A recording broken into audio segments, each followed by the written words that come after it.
I think you have to understand that in a situation like this, there's always an open line of communication. And whilst there may not be publicly visible negotiation between the two sides, you can assume that talks between the leaders and representatives of the governments continue to take place. And the fact that they haven't led to any conclusion has always largely been because the leaders themselves do not make the decision.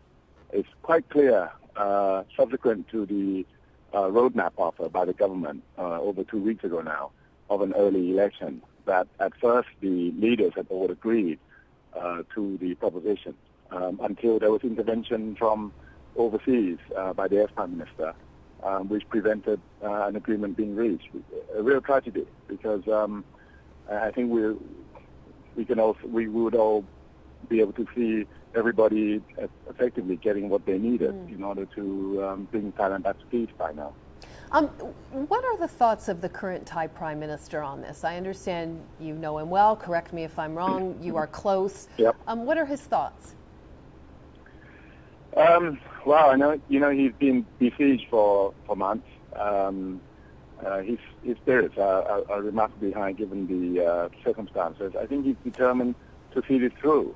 He wants the rule of law to be enforced. He wants to do it in as peaceful a manner as possible, minimize losses. He's willing to lose face. He's willing to be severely criticized for apparently being too lenient.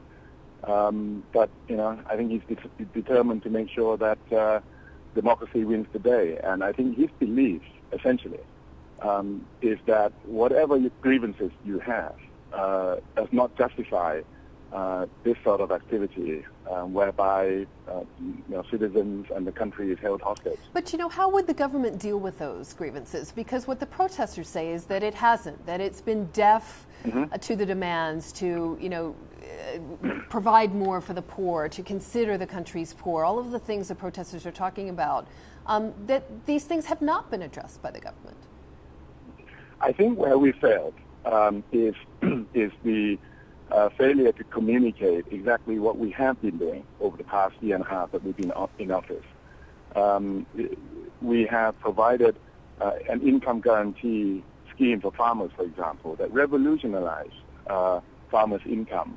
4 million farmers signed up for it and have received a level of guarantee that ensures that they earn sufficient living from their agricultural activities.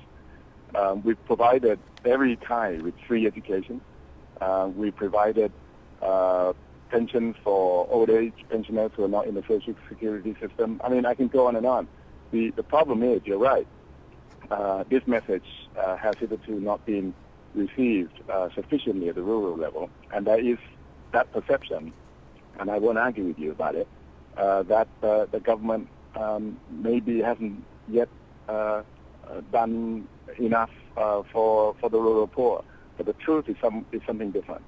And what we need to do is to continue with these excellent programs and make sure that we communicate our position and our intent in a much forceful manner